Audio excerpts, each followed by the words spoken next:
ये अस्सलाम वालेकुम। एना कॉइन के बारे में मैं आपको बताने लगा हूँ और एना कॉइन के जितने भी लवर्स हैं प्लीज इस वीडियो को लाइक जरूर करें, लाइक फ्री होता है। पहली बात। दूसरी बात, आपको मैं डिटेल में जवाब दूंगा ताकि आपको चीजें ना प्रॉपर्ली समझ आ सके। ऐसा नहीं है कि आपको पहले आपको थोड़ी सी इसके बारे में पता होना चाहिए कि कॉइन है क्या चीज, ठीक है। टेक्निकल और पढ़े लिखे लोग इस तरह ट्रेड करते हैं। ऐसा नहीं है कि मेरे कहने पे आप ट्रेड ओपन कर दोगे और किसी के कहने पे ट्रेड ओपन कर दोगे। पहले मेरी बात को सुनो अच्छी तरह से, मैं आपको पूरी डिटेल बताता हूँ, साथ में आपको इसका एक सिग्नल भी बताऊंगा, ठीक है। इस टाइम एना जो है ना, अगर मैं इसको 1 मंथ के चार्ट पे देखूं, पूरे 1 मंथ के चार्ट पे, तो आप जरा वो से सुनना। इसने 1.523 मतलब $1.52 को इसने टच किया था अपने ऑल टाइम में, जो कि मैं इस टाइम मैक्सी एक्सचेंज यूज करता हूं, तो मैक्सी के ऊपर मैं देख रहा हूं इसको, ठीक है। तो मैक्सी के ऊपर मुझे ये 1 मंथ के ऊपर ये 1.52 शो कर रहा है। अगर मैं इसकी इन्फॉर्मेशन में जाऊं तो ये इसने मुझे कहा ऑल टाइम हाई मैंने आपको बता दिया 1.5169 का बनाया इसने, और 0.18 तक ये लोएस्ट प्राइस पे गया, अपने पीक लेवल के लोएस्ट जो है, एक्सट्रीमली लो, ठीक है। तो 10/10/2025 को ये हुआ था लोएस्ट प्राइस, और 11/4/2024 को इसने अपना ऑल टाइम हाई बनाया था। इस टाइम इसकी जो मार्केट कैप है ना, वो तकरीबन मैं आपको बताता हूँ $2.34 बिलियन है। मतलब मार्केट कैप वो होता है कि जो कॉइन्स उसके मार्केट में अवेलेबल है उसकी कितनी वर्थ बनती है, उसके प्राइस के मुताबिक ये उसकी वर्थ है। फुल्ली डिल्यूटेड मार्केट कैप जो है ना, वो इसका $4.90 बिलियन का मार्केट शेयर, इसका 0.06% है। और इसकी जो सर्कुलेशन सप्लाई है वो भी मैं आपको बता देता हूँ।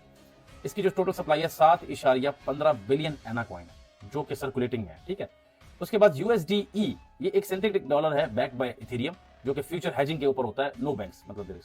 सो इसकी जो टोटल वैल्यू लॉग्ड है ना, जिसको TVL कहते हैं, वो तकरीबन $9.1 बिलियन की है, और ये बिल्कुल स्ट्रॉन्ग इकोसिस्टम की ग्रोथ के लिए बेहतर। चलिए, इसका रिस्क जो है वो तकरीबन हाई डिपेंडेंसी के ऊपर है, और डेरिवेटिव्स आपको पता है अगर फंडिंग नेगेटिव हो तो डेफिनेटली मार्केट में जो है ना ड्रॉप भी इंस्टेंट आता है उसके ऊपर। इस टाइम जो टोकन अनलॉक होने वाले हैं वो तकरीबन 2.52% सप्लाई के हैं, जो कि $67.1 बिलियन बनते हैं।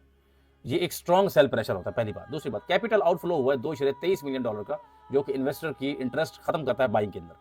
बाकी मार्केट का सेंटीमेंट है BTC इथेरियम सोलाना का बिल्कुल वीक है, डाउन ट्रेंड बिल्कुल ड्रैगिंग में है, एना भी उसके साथ साथ जा रहा है। उसके साथ जो वेल की एक्टिविटी है कोई खास इतनी नहीं है एना के ऊपर, लेकिन एना का हम शॉर्ट सिग्नल की बात करेंगे, फिर हम लॉन्ग की बात करेंगे। सबसे पहले बेरिश सिग्नल है 0.33 और 0.3250 के बीच में आपने इसकी एंट्री लेनी है, और आपने इसका प्रॉफिट लेना है 0.3150, 0.3050। ये है इसका प्रॉफिट, दो प्रॉफिट है। अगर आपको लगे मार्केट एक्सटेंडली जो ना मार्केट एक्सट्रीमली नीचे जा रही है, तो आपने फिर अपना प्रॉफिट बुक नहीं करना, थोड़ा आधा हाफ बुक करना है, हाफ रहने देना है, और उसके बाद 29-28 के ऊपर आपने इसको खत्म कर देना है।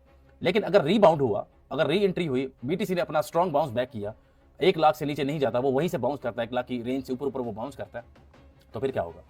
उसका होगा ये कि अगर BTC रिकवरी करता है और अनलॉक इवेंट हो जाता है, तो फिर हमने क्या करना है, 0.30, 0.29 और 0.28 के ऊपर हमने एंट्री लेनी है, और इसको हमने फिर 3-4 हफ्तों तक वेट करना है, 1 मंथ तक होल्ड करना है।